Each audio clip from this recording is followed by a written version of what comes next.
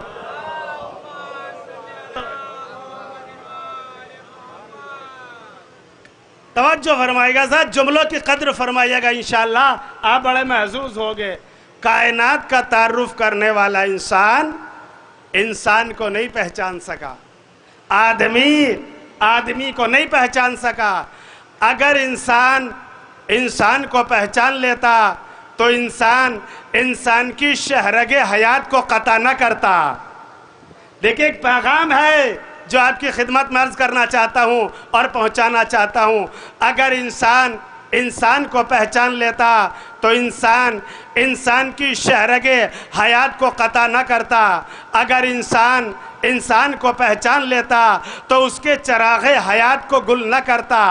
اگر انسان کو پہچان لیتا تو یہ دہشت گردی نہ ہوتی، یہ ٹیررزم نہ ہوتا، یہ آتنکواد نہ ہوتا، یہ قوموں کے سفینے غرق نہ ہوتے، یہ قوموں کی کشتیاں تباہ نہ ہوتی۔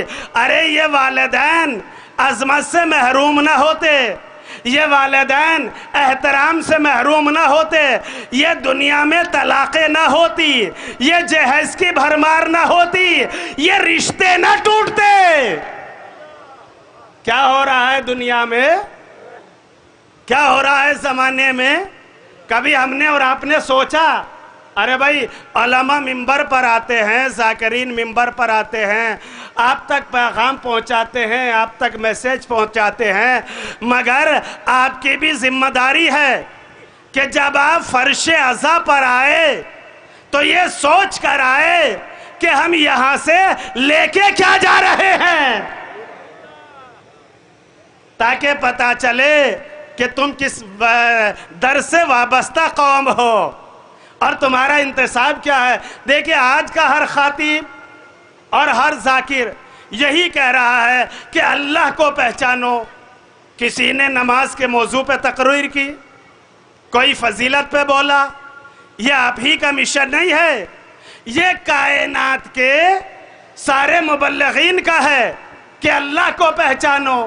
دیکھیے ہر مندر کا پجاری گھنٹا بجا کے کہتا ہے کہ بھگوان کو پہچانو، ہر گرجے کا پادری یہی کہتا ہے کہ گاڈ کو پہچانو، ہر بستر بدوش مبلغ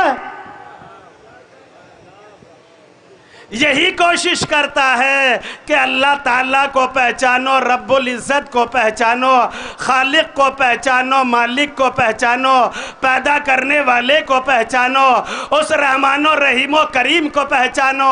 ہر ایک کو یہی تو کہہ رہا ہے نا آپ سے کہ اللہ کے سامنے جھکو، سر تسلیم خم کرو، مگر میں آپ سے یہ گزارش کرنے کے لیے نہیں آیا ہوں کہ اللہ کو پہچانو۔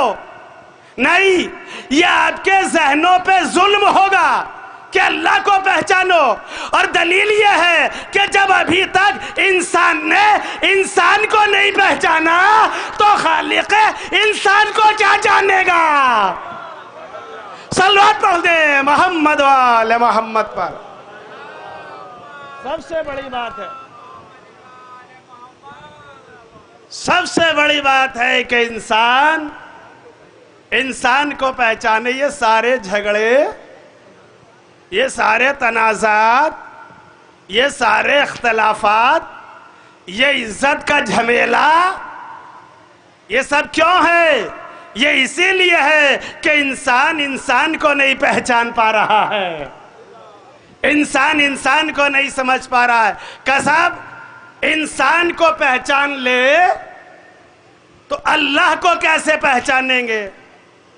ارے بھائی جب تک انسان کو نہیں پہچانو گے تو خالق انسان کیسے سمجھ میں آ جائے گا؟ جس نے انسان کو پیدا کیا وہ کیسے سمجھ میں آ جائے گا؟ کہ مولانا صاحب بتائیے کہ ہم اللہ کو کہاں پہچانے؟ وہ اللہ ہمیں ملے گا کہاں؟ وہ رب العزت ہمیں کہاں ملے گا؟ اس سے ہماری ملاقات کہاں ہوگی؟ ہم نے پوچھا، ہم چلے جا رہے تھے، ایک صاحب مسجد سے نکلے، ہم نے پوچھا بھائی کہاں سے آ رہے ہو؟ کہا مولانا صاحب نماز پڑھ کے آ رہے ہیں۔ ہم نے کہا کہ اللہ کو پہچاننے کا کوئی ذریعہ ہے؟ کہا بہت بڑا ذریعہ ہے۔ ہم نے پوچھا کیا؟ کہنے لگے کہ مسجدوں میں جائیے اور اللہ کو پہچانیے۔ ہم نے کہا صاحب اتنا ہمیں بتا دو کہ کیا اللہ مسجد میں بیٹھا ہوا ہے؟ کہا نہیں صاحب کعبے میں جائیے، حج کیجئے، اللہ کو پہچانیے۔ ہم نے کہا کیا اللہ کعبے میں بیٹھا ہوا ہے؟ توجہ فرمائیے گا، کچھ عرض کرنا چاہتا ہوں۔ دیکھو اللہ کو پہچاننے کے لیے انسان کو زحمت سفر نہیں دی گئی۔ میں کچھ کہنا چاہتا ہوں، انسان کو زحمت سفر نہیں دی گئی کہ اتنی دور جاؤ اتنی دور جاؤ، نہیں، ارے تم نے در اہل بیت کو چھوڑا،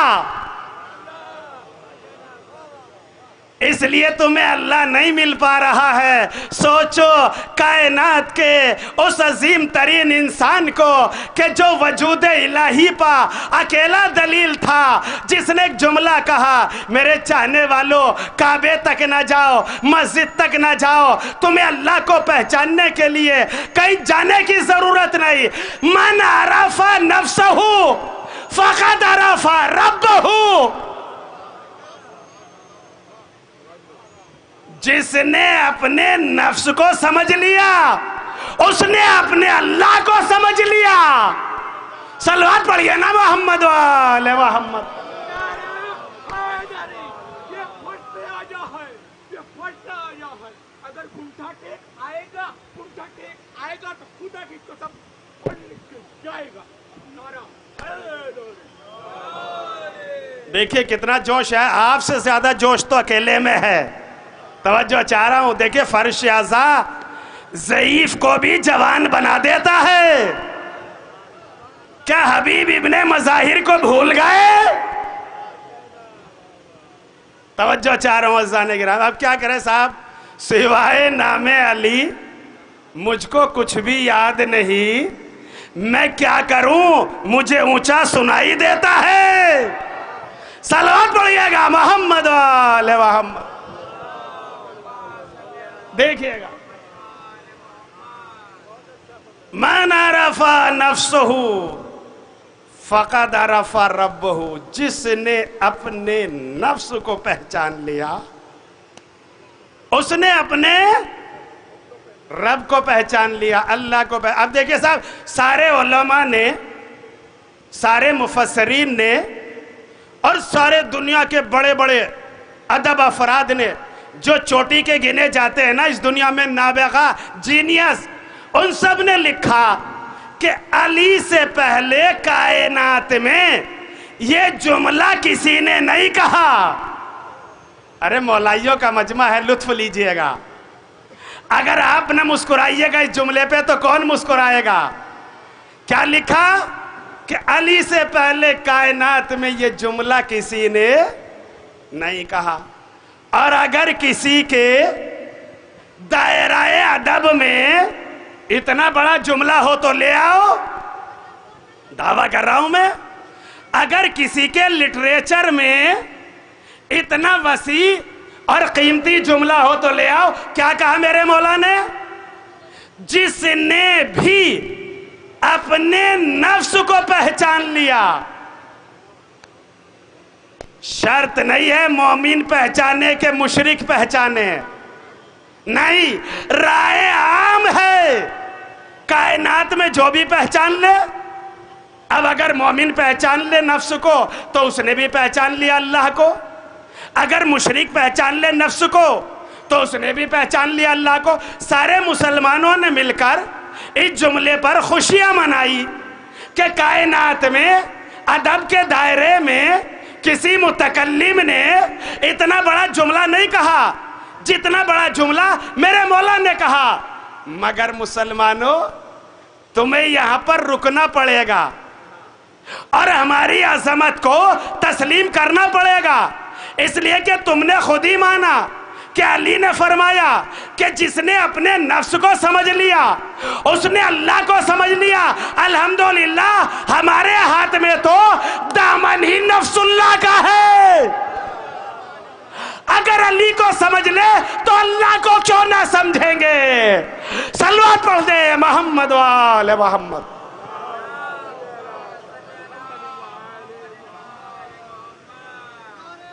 سب سے بڑی بات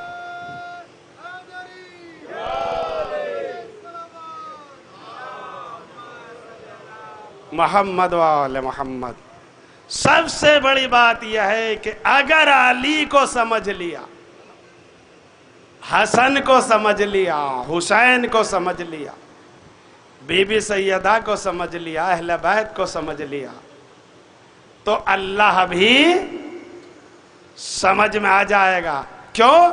اس لیے کہ اللہ بھی اہل بیت کو اتنا چاہتا ہے، اتنا پیار کرتا ہے اہل بیت سے کہ اتنا کسی اور سے نہیں کرتا۔ توجہ چاہ رہا ہوں، شاید کسی لائق ہو یہ بات، اگر آپ سمجھ لیں اور غور فرما لیں۔ اللہ اہل بیت کو اتنا چاہتا ہے کہ اس نے ان کے ناموں کو بھی اپنے ناموں سے الگ نہیں ہونے دیا۔ اتنا چاہتا ہے اللہ کہ اس نے اہل بیت کے ناموں کو اپنے ناموں سے ملا کے رکھ دیا، متصل کر کے رکھ دیا۔ آپ کہیں گے مولانا صاحب کیسے؟ تو سنیے گا، وہ اللہ محمود ہے تو اس نے ان کا نام محمد رکھا، وہ علی الاعلیٰ ہے تو اس نے ان کا نام علی رکھا، وہ فاطر السماوات ہے تو اس نے ان کا نام فاطمہ رکھا، وہ قدیم الاحسان ہے تو اس نے ان کا نام حسن رکھا، وہ محسن ہے تو اس نے ان کا نام حسین رکھا۔ اب تو صلوات پڑھ دیجئے نا محمد و آل محمد پر۔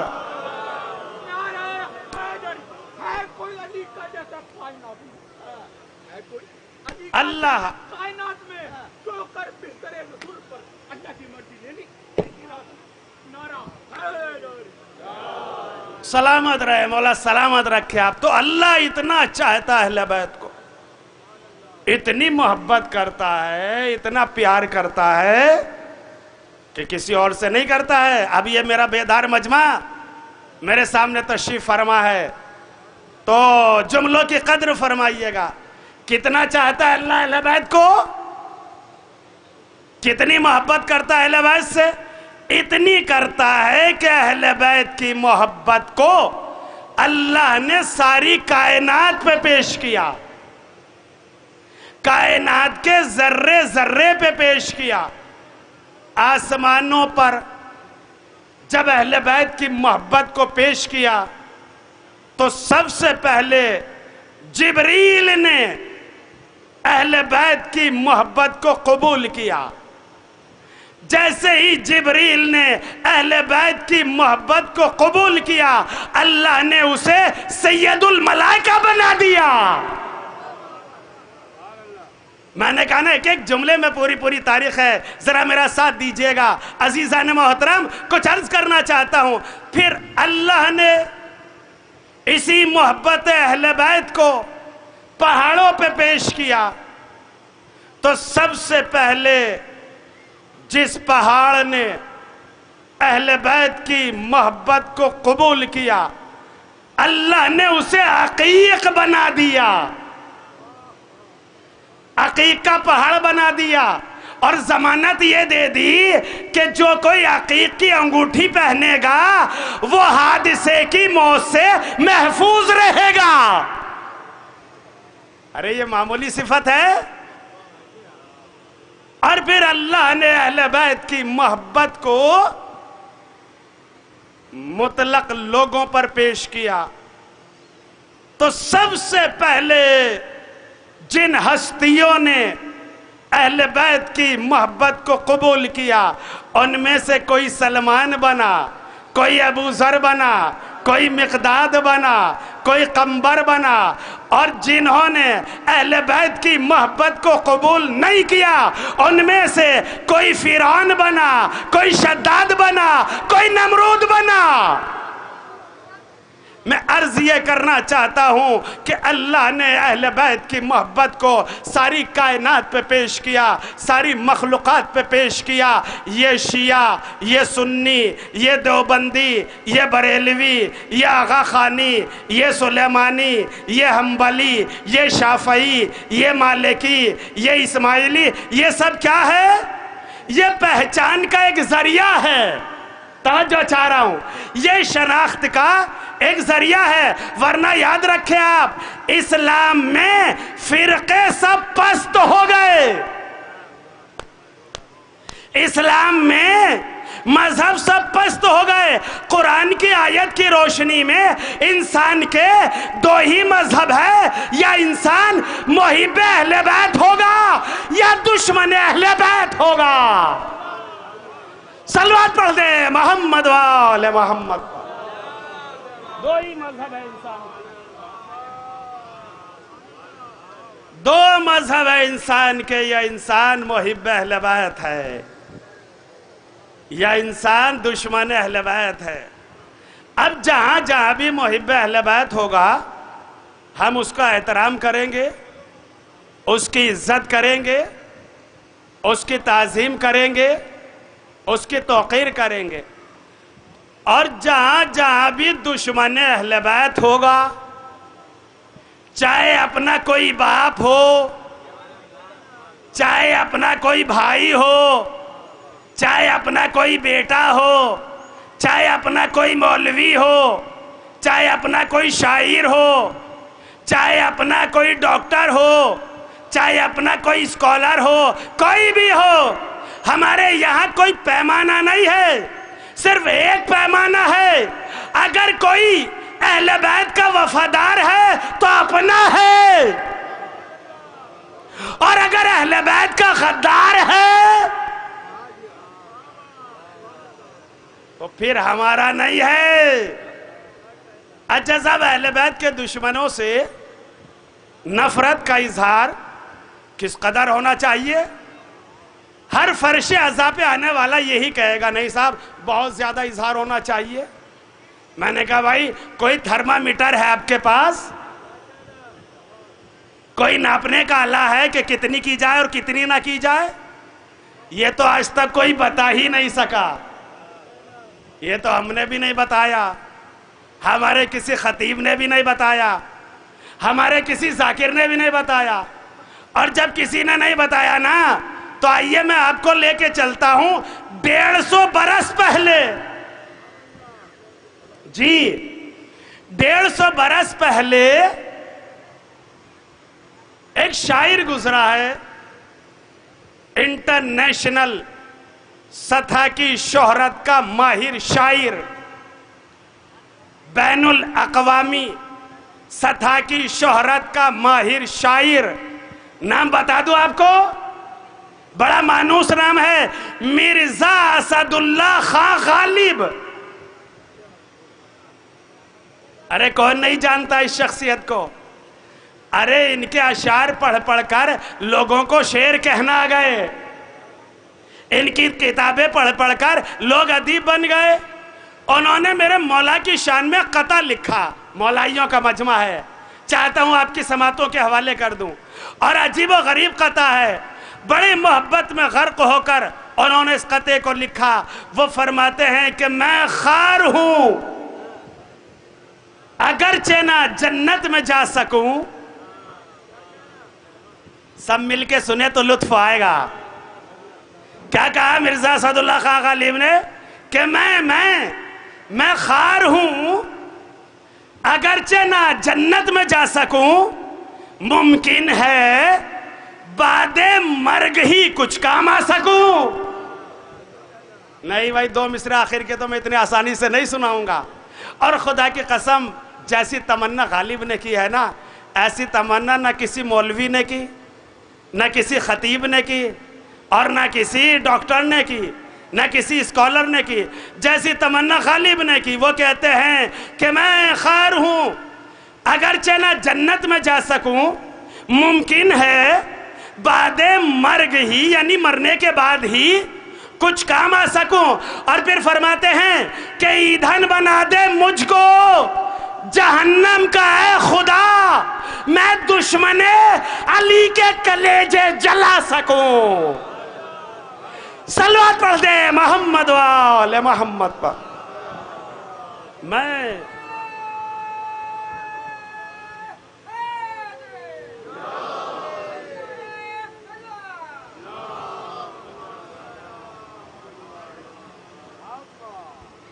عجیب و غریب اللہ نے محبت اہل بیت کو ساری کائنات پر پیش کی۔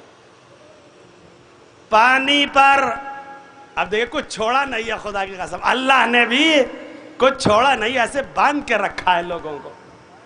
پانی پر جب اہل بیت کی محبت کو پیش کیا تو سب سے پہلے پانی کے جس حصے نے اہل بیت کی محبت کو قبول کیا، اللہ نے اسے آب حیات بنا دیا،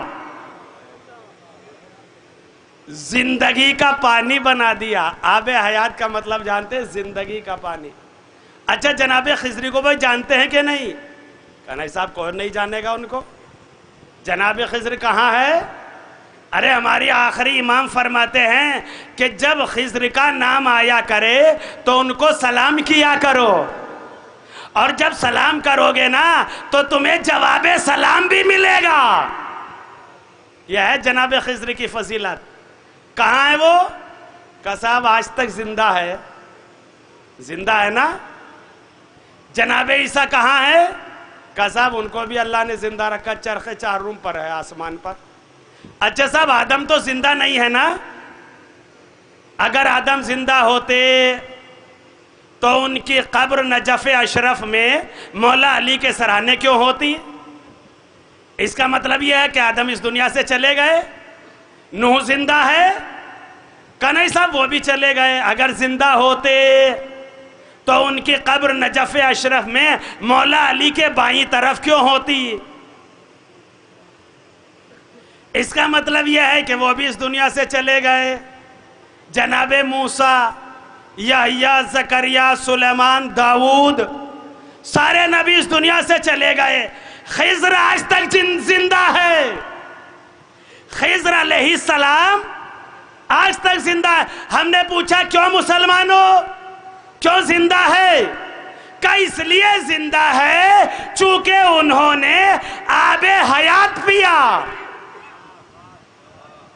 ہم نے پوچھا مسلمانوں یہ آب حیات کیا ہے؟ کہنے لگے وہ پانی کہ جس نے سب سے پہلے اہل بیت کی محبت کو قبول کیا۔ ارے جو پانی سب سے پہلے اہل بیت کی محبت کو قبول کر لے، جب اس کے اندر اتنا اثر آ جائے کہ اس کے پینے والے کو موت نہ آئے، تو جس دل میں اہل بیت کی محبت آ جائے، صلوات پڑھ دے محمد و آل محمد پر۔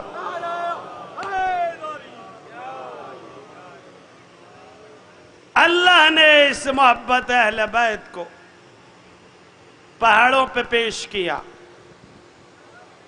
سب سے پہلے جس پہاڑ نے اہل بیت کی محبت کو قبول کیا، اللہ نے اسے عقیق بنا دیا۔ عقیق ضرور پہنا کریں آپ، عقیق کی انگوٹھی ضرور پہنا کریں، اس لیے کہ معصوم فرماتے ہیں کہ جو کوئی عقیق پہنے گا وہ حادثے کی موت سے محفوظ رہے گا۔ مثلاً فرماتے ہیں کہ وہ جل کے نہیں مرے گا، ڈوب کے نہیں مرے گا، فطری موت آئے گی، نیچر موت، فطری موت، ایک شخص آیا صادق آل محمد کے پاس، میرے چھٹے امام کے پاس ایک شخص آیا، آنے کے بعد کہتا ہے مولا آپ کے جد کا فرمان یہ ہے کہ جو کوئی عقیق پہنے گا وہ حادثے کی موت سے محفوظ رہے گا۔ تو میرے مولا نے مسکرا کے کہا بے شک میرے جد کا یہی فرمان ہے۔ کہا اچھا مولا، پھر ایک آدمی تو حادثے کی موت کا شکار ہو گیا، اسے موت آ گئی، وہ عقیق کی انگوٹھی پہنے ہوئے تھا۔ میرے مولا نے کہا مجھے لے چلو اس میت کے پاس، مجھے لے چلو اس مردے کے پاس۔ میرے مولا کو لے جایا گیا، میرے چھٹے امام پہنچے۔ آپ سمجھ رہے ہوں گے کہ میرے امام نے مردے سے کلام کیا ہوگا، آپ سمجھ رہے ہوں گے کہ میرے مولا نے مردے سے گفتگو کی ہوگی۔ ارے جس کا دادا ٹھوکر مار کر مردے زندہ کر دے وہ مردے سے کلام کرے گا؟ نہیں۔ میرے مولا متوجہ ہوئے اس عقیق کی طرف، اس انگوٹھی کی طرف، اور متوجہ ہونے کے بعد کہنے لگے او عقیق اتنا بتا کہ جب تیرا کام یہ تھا کہ تو لوگوں کو حادثے کی موت سے بچائے تو نے اپنا اثر کیوں نہ دکھایا؟ توجہ چاہ رہا ہوں پورے مجمع کی۔ ایک مرتبہ اس عقیق کے اندر سے آواز آئی مولا اثر تو مجھ میں بے شک تھا، لیکن میں کیا کروں، اس نے مجھے چوری کر کے پہنا تھا۔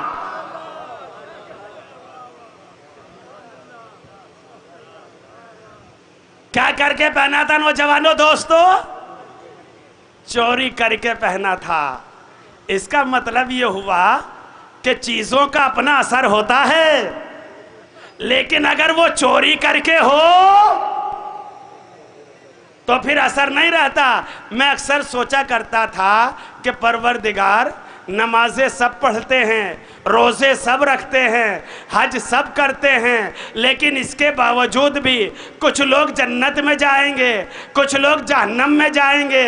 تو سوچتے سوچتے ایک نتیجے تک پہنچا کہ کچھ لوگ ایسے ہیں کہ جن کی نماز چوری کی ہے، روزہ چوری کا ہے، حج چوری کا ہے۔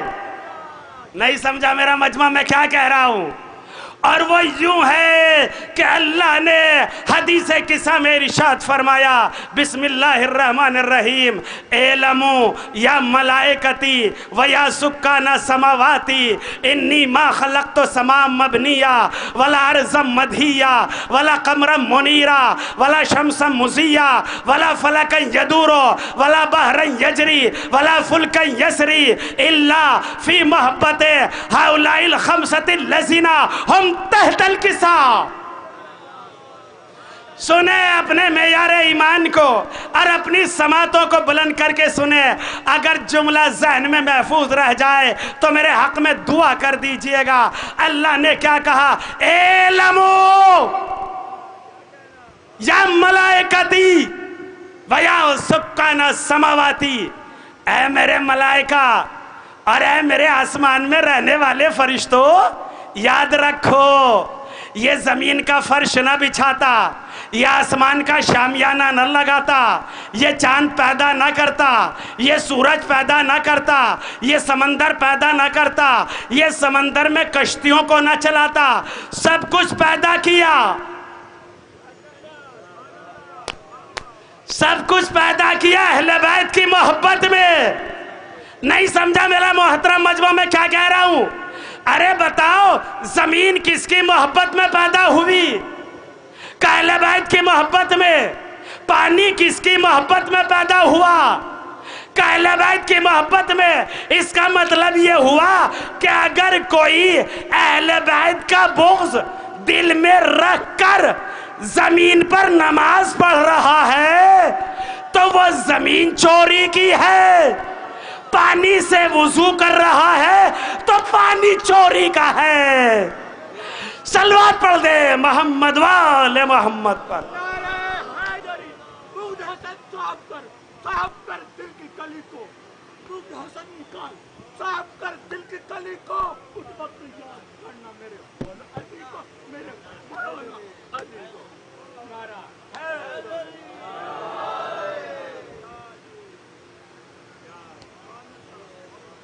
عزیزان محترم، یہ نماز نہیں ہے، اٹھک بیٹھک ہے. یہ روزہ نہیں ہے، فاقہ ہے. ارے یہ حج نہیں ہے، سیر و تفریح ہے. اور صاحب اپنے ہی معاشرے میں رہ کے دیکھ لیجئے، میں غیروں کی تو کیا بات کروں آپ کی خدمت میں، اپنے ہی ماحول میں رہ کے دیکھ لیجئے.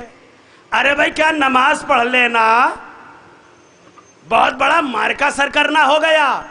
یہ تو آپ کے اوپر واجب ہے ہی، اس کو تو پڑھنا ہی پڑھنا ہے، اس کو تو قضا نہیں کرنا. لیکن کیا بہت بڑا مارکا سر کرنا ہو گیا؟ ارے آپ کو تو یہ بھی نہیں معلوم کہ ہم نے ابھی جو ظہرین کی نماز پڑھی ہے، یہ ہماری نماز قبول بھی ہوئی ہے کہ نہیں ہوئی؟ ارے کچھ لے کے جائیے، میرا محترم مجمع بیٹھا ہوا ہے، بہت دور دراز سے آئے ہوئے ہیں، لہذا عرض کرنا چاہتا ہوں، ارے اس مجمع میں ہے کوئی شخص ایسا جو کھڑا ہو کے کہہ دے، کیوں صاحب، جو کھڑا ہو کے یہ کہہ دے کہ میں نے جو ابھی نماز پڑھی ہے ظہرین کی، وہ میری نماز قبول ہو گئی؟ کوئی بتا سکتا ہے، کہہ سکتا ہے؟ ارے یہ بڑا نازک مسئلہ ہے، اور اتنا بڑا نازک مسئلہ ہے کہ جب پوچھا گیا میرے چھٹے امام سے، صادق آل محمد سے جب پوچھا گیا، مولا یہ بتائیے کہ ہمارے نماز کے قبول ہونے کا کوئی پیمانہ ہے، کوئی اسکیل ہے؟ تو مولا نے کہا ہاں، پیمانہ تو اللہ نے قرآن میں بیان کر دیا. ارے مولا قرآن میں کہاں لکھا ہے؟ کہا پڑھو قرآن، بسم اللہ الرحمن الرحیم، ان الصلاۃ تنہی عن الفحشاء والمنکر، بے شک نماز برائیوں سے بچاتی ہے. ارے غیبت برائی ہے، جھوٹ بولنا برائی ہے، حسد کرنا برائی ہے، تکبر برائی ہے، گالی دینا برائی ہے. جتنا انسان ان برائیوں سے بچتا جائے گا، یہ سمجھتا جائے کہ اس کی نماز قبول ہو رہی ہے، اس کا روزہ قبول ہو رہا ہے، اس کا حج قبول ہو رہا ہے. جتنا انسان ان چیزوں سے بچتا جائے، وہ سمجھتا جائے کہ ہماری نماز قبول ہو رہی. دیکھیے غلط توجہات سے غلط نتیجے نکلتے ہیں. کچھ کہنا چاہتا ہوں، غلط بیانات سے غلط رزلٹ برآمد ہوتے ہیں. اگر نیت صحیح نہ ہو، اگر نیت سالم نہ ہو تو کیا ہوگی نماز؟ ارے کیا شیطان سے زیادہ پڑھ لو گے؟ قدر نہیں کر رہے جملوں کی، جملوں کی قدر فرمائیے گا. نیت صحیح ہو، نیت سالم ہو. اور پھر اسلام آپ سے نمازیں پڑھوانے ہی تھوڑے ہی آیا ہے، خالی عبادت کرانے ہی تھوڑے ہی آیا ہے. اگر عبادت کرانے آتا تو اسلام کا سب سے بڑا مبلغ یہ نہ کہتا فکر و ساعتن خیر من عبادت 70 سنتن، 1 گھنٹہ فکر کرنا 70 برس کی عبادت سے بہتر ہے. ارے بھائی میں نے تو حدیث پڑھ دی آپ کی خدمت میں، ایک ذرا باواز سے بلند صلوات پڑھیے گا عظمت محمد و آل محمد پر. آئیے قبلہ تشریف لے آئے.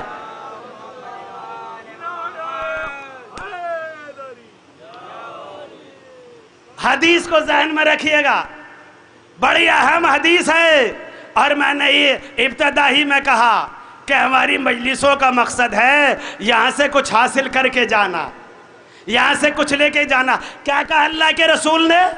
فکر و ساعتن خیر من عبادت 70 سنتن، 1 گھنٹہ فکر کرنا 70 برس کی عبادت سے بہتر ہے. آپ کے پاس کوئی ایسی دلیل؟ ہے آپ کے پاس کوئی ایسا پروف کہ خالی 1 گھنٹہ سوچنا 70 برس کی عبادت سے بہتر کر دے؟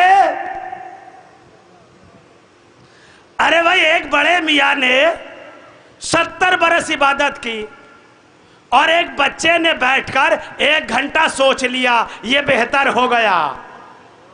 کیسے ہو گیا؟ اور نبی کا قول جھوٹا ہو نہیں سکتا۔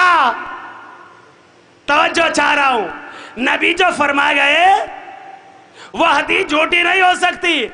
وہ تو کہہ کے چلے گئے 1 گھنٹہ فکر کرنا 70 برس کی عبادت سے بہتر ہے۔ اسی لیے کہتا ہوں نوجوانوں، کربلا ہماری عقیدت کا نام نہیں ہے، دین کی ضرورت کا نام ہے۔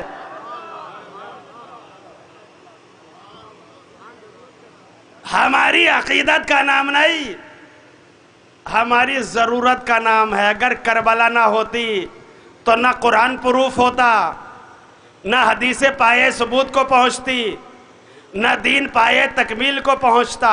بھائی نبی تو کہہ کے چلے گئے 1 گھنٹہ تھنکنگ کرو، فکر کرو، سوچو، سمجھو کہ حق کیا ہے، باطل کیا ہے، صحیح کیا ہے، غلط کیا ہے، رانگ کیا ہے، رائٹ کیا ہے، ارے نور کیا ہے، ظلمت کیا ہے، سوچو۔ 70 برس کی عبادت سے بہتر۔ اب بھی کہتا مسلمانوں، ارے کر لو کربلا کو سجدہ، ورنہ اس فکر کی دلیل نہیں ملے گی۔ 70 برس سے بہتر کیسے ہو گیا؟ 1 گھنٹہ سوچ لینا۔ خدا کی قسم کوئی حل نہیں کر سکتا، یہ ہم بتائیں گے۔ وابستگان دامن اہل بیت، میرے ساتھ چلو کربلا میں۔ ارے 1 دن گزرا، 2 دن گزرا، نہیں آیا، شب عاشور ٹہلتا ہوا گیا۔ ارے نہیں سمجھ رہے، میں تو کچھ کہنا چاہتا ہوں۔ دیکھو نماز بھی پڑھتا ہے، روزے بھی رکھتا ہے، حج بھی کرتا ہے، قرآن بھی پڑھتا ہے، مگر ہے یزید کے لشکر میں، نہیں آیا۔ نام بتا دوں، بڑا مانوس نام ہے، حور علیہ السلام۔ ہے کسی قلم میں طاقت کہ جو شب عاشور سے پہلے حور کو جنتی لکھ دے؟ ارے بہت بڑا جملہ کہہ گیا۔ کسی قلم میں اتنی طاقت نہیں ہے، کسی مورخ میں اتنی بڑی جرت نہیں ہے کہ شب عاشور سے پہلے حور کو جنتی لکھ دے۔ لیکن جب شب عاشور 1 گھنٹہ اپنے خیمے میں چل کے ٹہلا، فکر کی، حسین کے پاس آ گیا۔ ارے ختم ہی ہو گئی میری بات تو۔ اب کرو کمپیئر، وہ 70 برس کی عبادت جہنم لیے جا رہی تھی، 1 گھنٹے نے جنت میں پہنچا دیا۔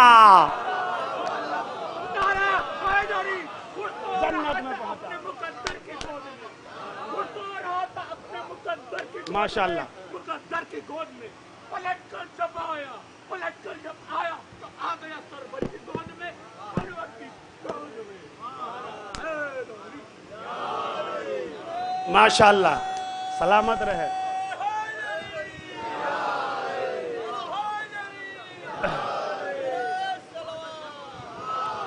ماشاءاللہ، سلامت رہے، سلامت رہے، زندہ رہے، آباد رہے۔ کمال ہو گئے۔ بس میں آ رہا ہوں اپنی منزل کی طرف۔ عزیزان محترم، علیہ السلام، حور علیہ السلام آ گئے حسین کی بارگاہ میں۔ ندامت، شرمندگی، مولا مجھے معاف کر دو، جملے کی قدر فرمائیے گا۔ مولا نے حور کے بازو پہ ہاتھ رکھا، کہا حور میں نے معاف کیا، میرے اللہ نے معاف کیا۔ نہیں سمجھے؟ ارے اپنا اختیار بتا رہے تھے حسین کہ اگر ہم معاف کر دے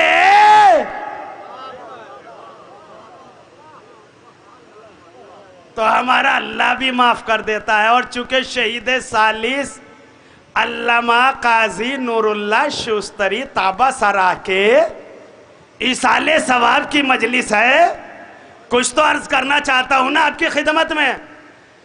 شہید ثالث نے اللہ انہیں غریق رحمت کرے، انہوں نے خصائص حسینیہ میں بھی امام حسین کی بہت ساری فضیلتیں لکھی ہے. اس کتاب کو ضرور پڑھیے گا جا کر. امام حسین کے بہت سارے صفات لکھے ہیں. اب وہ سارے صفات تو آپ کی خدمت میں نہیں پڑھنا ہے، بس مجھے مصائب کی طرف بھی آنا ہے.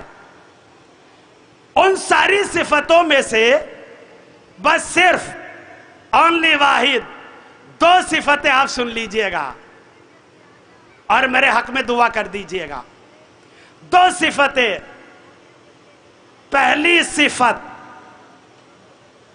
جو اللہ نے حسین کو عطا کی، وہ علامہ نور اللہ شوستری تابہ سرا نے لکھا کہ ایسی صفت جو اللہ نے حسین کو عطا کی ہے نا، وہ کسی اور کو عطا نہیں کی. وہ لکھتے ہیں حتیٰ کہ رسول اللہ کو بھی وہ صفت نہ ملی، حتیٰ کہ بی بی سیدہ کو بھی نہیں ملی. آپ خاموش ہو گئے. بہت بڑا جملہ کہنا چاہتا ہوں. وہ لکھتے ہیں کہ حسین کی پہلی صفت یہ ہے کہ حسین علیہ السلام کا خون جس زمین پر ٹپک گیا وہ زمین زمین نہیں، خاک شفا بن گئی.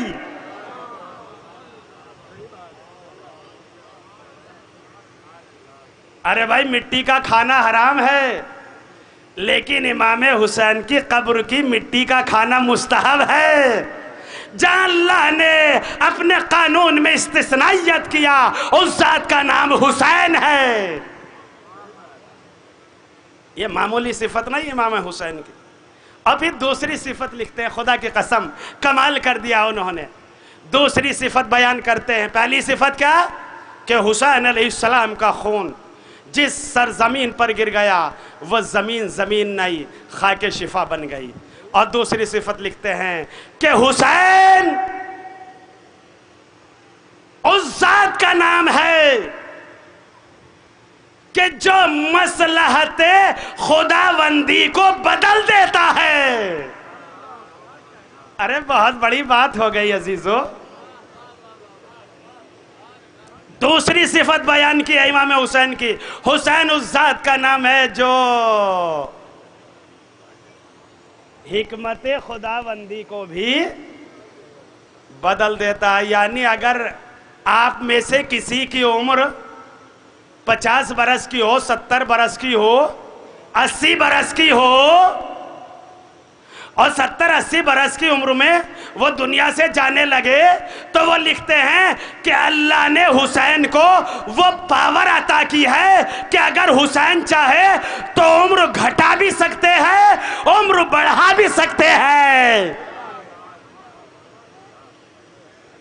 یہ معمولی صفت نہیں ہے حسین کی. اور یہی وجہ ہے کہ جب ایک شخص رسول اللہ کی خدمت میں آیا، ہاتھوں کو جوڑا، زانو ادب طے کیا، اور زانو ادب طے کرنے کے بعد کہتا ہے اللہ کے رسول ایک عرصہ ہو گیا شادی کیے ہوئے، مگر اولاد کی دولت سے محروم ہوں، میرے لیے کچھ دعا کر دیجئے تاکہ اللہ مجھے اولاد عطا کرے. توجہ فرمائیے گا. رسول نے ہاتھوں کو اٹھایا، آواز آئی اے رسول اس کی قسمت میں اولاد نہیں ہے. دیکھو یہ راہب کا واقعہ نہیں ہے. راہب کا واقعہ الگ ہے، جب نام سنیے گا جو تو چونک جائیے گا آپ. اس کی قسمت میں کوئی اولاد نہیں، مایوس ہو کے چلا گیا. دوسرے دن پھر آیا، اللہ کے رسول دعا کر دیجئے کہ بھائی تیری قسمت میں کوئی اولاد نہیں ہے. پھر مایوس ہو کے چلا گیا. اب جب کچھ دنوں کے بعد تیسری مرتبہ آیا تو اس کی قسمت کا ستارہ چمک اٹھا. رسول اللہ مسجد نبوی میں تشریف فرما ہے، 4 برس کے امام حسین بیٹھے ہوئے ہیں۔ آنے کے بعد کہتا ہے اللہ کے رسول اس بچے کے طفیل ہی میں دعا کر دو۔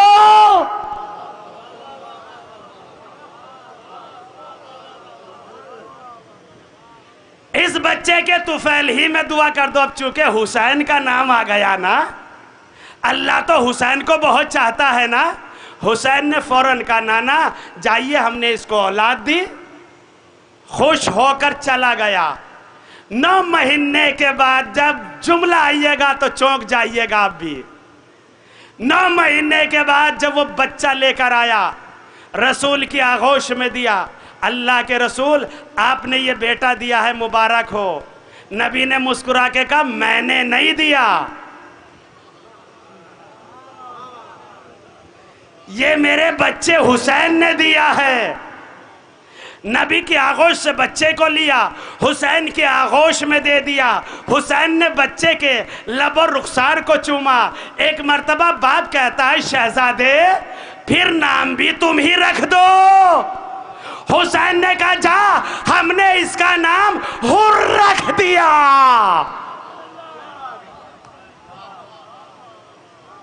ہم نے اس کا نام حر رکھ دیا، حر۔ ارے یہ وہی حر ہے جو کربلا میں حسین کو گھیر کے لایا تھا۔ مگر معرفت تو تھی نا حسین کی، عرفان تو تھا نا حسین کا، لیکن جیسے ہی آیا ہے اپنے بھائی اور غلام کو لے کر اور کہتا ہے مولا مجھے معاف کر دو، کہ جاؤ میں نے معاف کیا۔ کہ مولا آپ ہی نے نہیں بلکہ میں نے جب لجام فرس پہ ہاتھ ڈالا تھا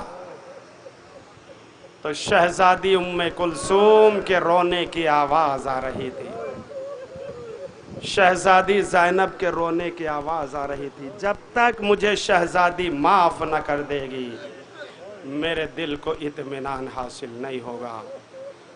بس عزیزان گرامی، آپ یہ سمجھتے ہیں کہ یہ کربلا کا واقعہ یوں ہی ہو گیا تھا؟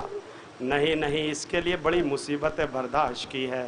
حسین نے کتنی مصیبتیں برداشت کی ہے کوئی بیان نہیں کر سکتا ہے۔ شہزادی زینب کا جب نام آتا ہے تو آنکھوں میں بے ساختہ آنسو آ جاتے ہیں نا، اس لیے کہ یہ شہزادی بھی کوفے کی شہزادی تھی۔ ہماری تو شہزادی ہے ہی مگر کوفے کی بھی شہزادی تھی۔ 40 ہجری میں حکومت علی کے 18 بھائی، 18 بیٹے، مائیں اور بہنیں جملوں کی قدر کریں گے۔ علی کے 18 بیٹے، نہیں جملہ بدل کے کہہ دوں، ارے علی کے 18 بیٹے کے ہو یا زینب کے 18 بھائی کے ہو؟ کیسے کیسے بھائی تھے؟ حسن، حسین، عباس، محمد حنفیہ، ہے نا، جعفر، کیسے کیسے سورما، کیسے کیسے بہادر تھے۔ لیکن جب بہت دن ہو جاتے تھے نا شہزادی کو دیکھے ہوئے، چونکہ شہزادی رہتی تھی مدینے میں، علی رہتے تھے کوفے میں، تو سارے بھائی اکٹھا ہو کر علی کے پاس آتے تھے اور آنے کے بعد کہتے تھے بابا بہت دن ہو گئے ہم نے اپنی بہن کی زیارت نہیں کی، ہم نے اپنی بہن کو نہیں دیکھا، بابا ہمارا دل چاہتا ہے کہ ہم اپنے بہن کی زیارت کو جائیں۔ کہ جاؤ شہزادو بہن کو یہیں لے کر آؤ۔ جناب عباس کی قیادت میں لشکر جاتا تھا اور شہزادی زینب کو جب لے کر کوفے میں آتے تھے نا تو روایت کے جملے یہ ہے کہ جناب عباس سب سے آگے آگے ندا دیتے ہوئے جاتے تھے، یا اہل کوفہ غضوا ابصارکم، اے کوفے والو اپنی نظریں جھکا لو۔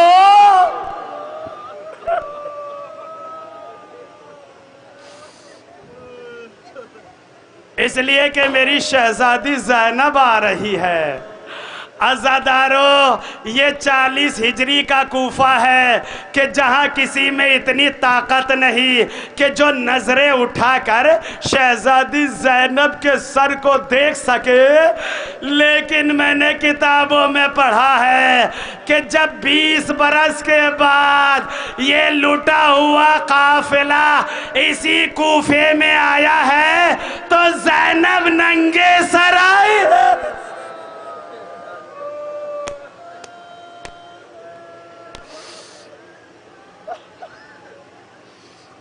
شہزادی برہنہ سر آئی اور منادی ندا دے رہا ہے، اے کوفے والو، اے تماشا دیکھنے والو، تماشا دیکھ لو، یہ فاطمہ کی بیٹیاں ہیں، یہ علی کی بیٹیاں ہیں۔ عزادارو کوفے کی چھتیں بھری ہوئی ہے، عورتیں بالا خانے پہ بیٹھی ہوئی ہے، ایک جم غفیر ہے اور شہزادی زینب کا ناقہ ایک گھر کے قریب رکا ہوا ہے، وہ ناقہ کہ جس پر 5 برس کی بچی بھی بیٹھی ہوئی ہے۔ ارے وہ 5 برس کی بچی کہ جس کا دامن جلا ہوا ہے، جس کے کانوں سے خون ٹپک رہا ہے، جس کے رخسار شمر کے تماچوں سے نیلے ہو گئے ہیں، وہ بچی پھوپھی کے پہلو میں بیٹھی ہوئی ہے۔ ایک مرتبہ سکینہ نے اپنے سر کو اٹھایا، پھوپھی کو دیکھا اور پھر سر کو جھکا لیا۔ شہزادی نے کہا، بیٹی سکینہ کچھ کہنا چاہتی ہو بیٹی؟ اگر کچھ کہنا چاہتی ہو تو کہو، اس لیے کہ اب تو تیرا بابا بھی نہیں ہے، اب تو تیرا بھیا علی اکبر بھی نہیں ہے، اب تو تیرا چچا عباس بھی نہیں ہے۔ اے بیٹی اگر کچھ کہنا چاہتی ہو تو کہو۔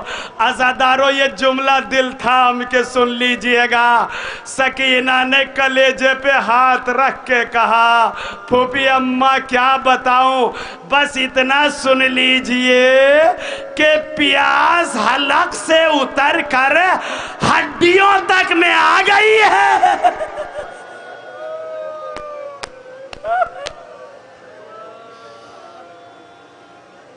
اللہ اکبر۔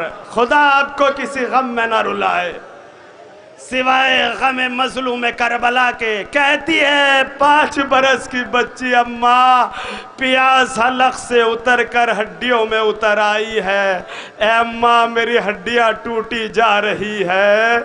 اتنا سننا تھا کہ ساقی کوثر کی بیٹی نے سر کو جھکا لیا اور تڑپ کر ایک جملہ کہا، بیٹی سکینہ پانی تو نہیں ہے۔ اے عزادارو جیسے ہی زینب نے یہ کہا پانی تو نہیں ہے سکینہ، چھت پر بیٹھی ہوئی ایک عورت کے کانوں میں یہ آواز پہنچی، وہ دوڑتی ہوئی گئی اپنے حجرے میں پہنچی، ایک کوزہ پانی کا لے کر آئی، شہزادی زینب کو دیا اور دینے کے بعد کہا، اے قیدی، اے اسیر، یہ تیری بچی بڑی پیاسی ہے، لو اسے کوزہ پانی پلا دو۔ جناب زینب نے وہ کوزہ سکینہ کو دیا، سکینہ نے کوزے کو اپنے ہاتھ میں لیا۔ ہائے عزاداروں میں کیسے عرض کروں، ہائے پیاسی سکینہ، ہائے مجبور سکینہ، ہائے بابا کے سینے پہ سونے والی سکینہ، ابھی کوزے کو اپنے ہونٹوں تک لے کر آئی تھی کہ ایک مرتبہ چھت کے اوپر سے آواز آئی، اے قیدی جب تیری یہ بچی پانی پی لے